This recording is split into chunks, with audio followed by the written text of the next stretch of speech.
the West does things in a manner whereby instant gratification is not fast enough. And that's why when the currency didn't happen in 2023, the common settlement currency for the BRICS, everyone said, see, but I don't view it that way. In cryptocurrency, they call it mass adoption. Look, by next year in Russia, as Russia takes over the presidency for the BRICS as it rotates each year, you could have a potential of almost up to 40 countries in the new BRICS group. Right now, we don't know exactly how many, but 16 have formally applied, if not 20 formally. And, put that together, you're at, 30, 40 countries possibly growing in legitimacy. Now, they were all tasked at going back to the drawing boards and coming back and presenting their findings for a common settlement currency. It'll happen at some point. Why do you think gold was reclassified tier 1? But I want people to understand that this is being done methodically, and they're doing things in a very methodical fashion that when they do say, hey, folks, we're done, dollar's done, thanks for the memories, that they have all of their bases covered. And I think 2024 will be just that, more and more reinforcing of a growing group of countries that represents the majority of humanity in terms of population, a larger military might by a long shot than the West, more GDP than the West. They're already there right now. The BRICS countries right now account for more GDP than the G7. And then you talk about oil and rare earths. They have more energy and commodities than the West does by a long shot. In fact, they're going to control the majority of the oil production, the liquid natural gas, all the rare earth metals, the precious metals. And this is something that is happening more and more and more. And if you look at the countries that are joining, like Venezuela has just formally applied. In and of themselves, what is Venezuela? Well, but they do have the largest known untapped oil reserves in the world. So you're dealing with countries in terms of shipping lanes and of their commodities and natural resources that are making the BRICS countries a very formidable foe. And little by little by little by little, then bang, all at once, you have to see the big picture. And if you're too obsessed with instant gratification, you'll poo-poo this. But I will tell you that could be a very dangerous mistake at one point. And I don't know if it's 2024, 25, 26, I don't know. But they will flip the switch and you will see a move away from the dollar as the sole settlement currency for oil. So to me, that was by far the biggest event of 2023. And I think it will continue to be the biggest event in my mind until we see some sort of ultimate outcome where you have a real challenging of the dollar. So don't mean to answer that in such a roundabout way, but I think to me that there are only a very few things that are really important to me, and the rest is the periphery is kind of noise, Kai. No, absolutely. And it makes a lot of sense. A lot of follow-up questions here to be asked as well. But one topic I want to follow up on really is geopolitics in the region right now, as well in the Middle East, because you mentioned Saudi Arabia, and they're playing a pivotal role also on the political side, not just on the economic side, economic warfare and using, de-dollarizing massive swaps with China there as well. But on the political front, they're getting involved. They're trying to negotiate between Israel and Hamas, and even with the Houthis to a degree to a certain influence and dominance there as well. Do you see that role growing, and will 2024 be the year where they say, okay, hey, here we are? And I think they've done that last year as well, where they sort of intervened in certain events and said, guys, you got to slow this down. We got to be here more sensible, where they just stepped up. Yeah, I mean, I don't know. I think you could look at this group of countries and say they do things in a different manner. They do things in more of a cooperative manner.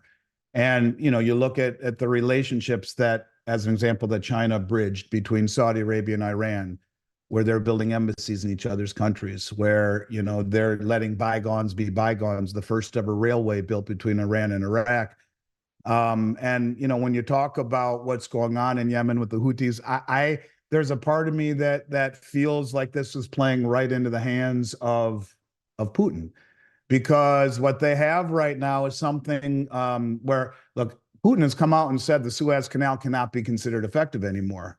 And what they're trying to do is use the Russians' North Sea route. It's a corridor that it runs perfect synergy with the Belt Road Initiative, and it allows safe passage in a much faster way, either by Russian rail or by this Northern Sea route. And it takes 10 days less to use that than to go around the Suez Canal and the Red Sea, which is now a very dangerous place to be. But in terms of geopolitical events, yeah, I think you're going to see more than anything sides being chosen, and the way that these countries are doing it is in a cooperative fashion rather than in a coercive fashion. So I think China will lead the way with this, to be honest with you, and I think Saudi Arabia will do what they need to do to survive, and I think that means by choosing sides. And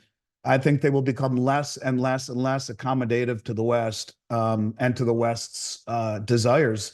The fact that they are now a full-fledged member of the BRICS tells me where their alliance and their allegiance lies. So part of me feels like the West is going to be going at this I don't want to say alone, because there still are countries that are backing the West in doing these things, but much less cooperation, if you will, from countries like Saudi Arabia, because I think there is no coincidence that when you see them striking deals with all of these countries, and the West isn't part of it, the United States aren't part of it, their geopolitical decisions are going to benefit them more than they will benefit us. And again, these are things that have to be done methodically. And so little by little, we will see these types of very big decisions on which side of the table do you lie upon,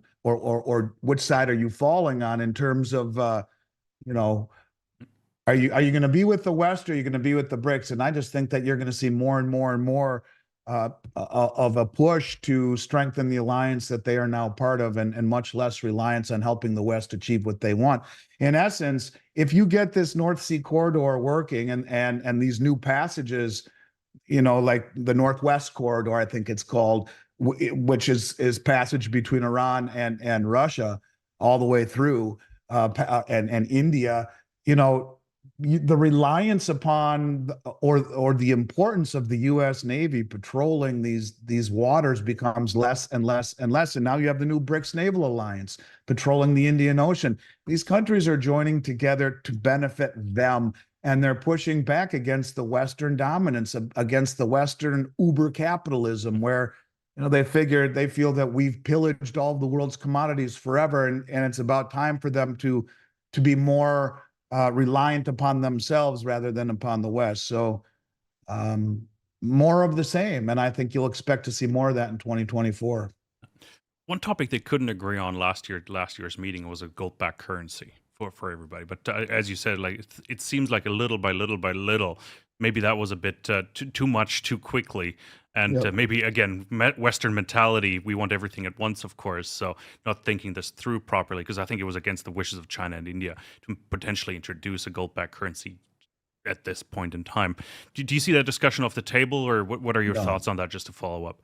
No, I think it's ultimately 100% going to happen. I mean, look, there's no reason for the BIS to reclassify gold the only other tier one reserve asset in the world. And when you look at the amount of gold that's been accumulated, and silver, by the central banks, you're talking over the last 2 years, more gold accumulated by the central banks, and mostly those central banks, than at any time ever in central banking history.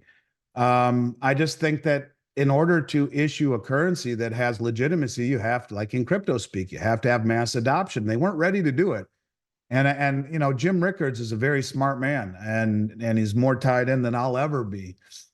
I think, what he said will ultimately be, he said two things that made a lot of sense to me. One, they'll issue a gold-backed currency. I couldn't agree more. I think there will be a marriage of gold and blockchain technology, where you will have a blockchain that shows what every country has pledged to the new system. It'll be it won't be a reserve currency at first, maybe, but it will be a settlement currency, and it will be pegged to commodities. We've been told that by the Russian finance minister for years. I believe it to be true. The BIS reclassified gold. All the banks are repatriating their gold and massively accumulating it. And you look at the amount of gold that China and Russia and India and Saudi Arabia, all of these countries have been accumulating. It's off the charts. And they're not even telling us how much they're really accumulating. But you have to do it in a manner that has mass adoption. You can't do something like this unless all of the I's are dotted and T's are crossed. If you look at what happened at the end of the meeting, Kai, they said, the meeting in Johannesburg, let's all go back to the drawing board, come back and present your findings next year on a common settlement currency. In the meantime, let's all trade in local currencies. And that's exactly what you see happening. The deals are being struck in, China has some 30 currency swaps with other countries, 30 countries worth of currency swaps where they agree to use each other's currencies in lieu of the US dollar for settlement. And each one of these currency swaps or all of these settlements that are being done outside the dollar is another swing at the tree. Chop, chop, chop, or little by little by little by little. And ultimately, it will affect the reserve status of the US dollar. And that's really the issue here is that, yes, all of the dollar bulls are correct. It still is the most liquid market on the planet, and it still is the world reserve currency. But you can see that little by little changes are being made. Now, yes, if they were to issue a gold-backed currency, which I believe ultimately they will, and tie it to cryptocurrency, to a blockchain, which I believe ultimately they will. And the reason they'll do that is because President de Gaulle from France proved that convertible currencies convert. He started draining all the gold held at the Treasury, and that's why Nixon closed the gold window. So if you make a currency, Gresham's law, where good money chases out bad, you're going to have a deal where people will convert. But if you instead don't allow the conversion, but have immutability and veracity and transparency, you have the gold or whatever commodity is pegged to the system on the ledger and have it audited and be completely transparent about it, you have legitimacy immediately. And I think that's ultimately where we are going. Even Kristalina Georgieva, the head of the IMF, said any central bank digital currency that is not pegged to something is just another fiat currency. I think they know they have to tie it to something. And what better to do than the only other tier one reserve asset? And do you think there's any coincidence that the central bankers of the world have bought more than at any time in history? Of course not. But they're doing it the right way. Now, my only question is, does the West beat them to it? Because I think the West realizes this has to happen too. And, it's interesting where the IMF not only made that statement, but when I saw you back in Vancouver, like right around, this was about a year ago, they came out with a report titled Gold International Reserve Currency, comma, a barbarous relic no more. So even the IMF and the Western central banks understand that, we've probably squeezed as much credibility out of the fiat system as we ever will. The next system, like Zoltan Pozsar says, one based on commodities and transparency, will have to be pegged to something. So ultimately, we will see a gold-backed currency. There's just too much coincidence there to not.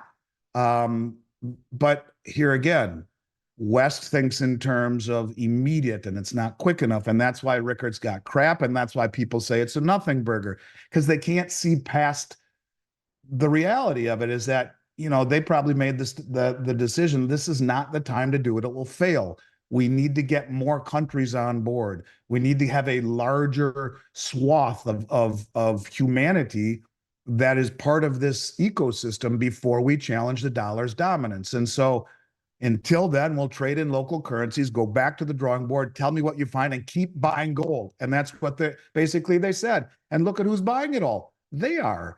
And so, yeah, I do think ultimately it's coming little by little by little. Then bang, you'll wake up one morning and there'll be a new BRICS currency. And Saudi Arabia and OPEC says, hey, guys, listen, you're going green. Thanks for the memories. We're now going to take the new BRICS settlement currency for oil, and we're not taking dollars anymore.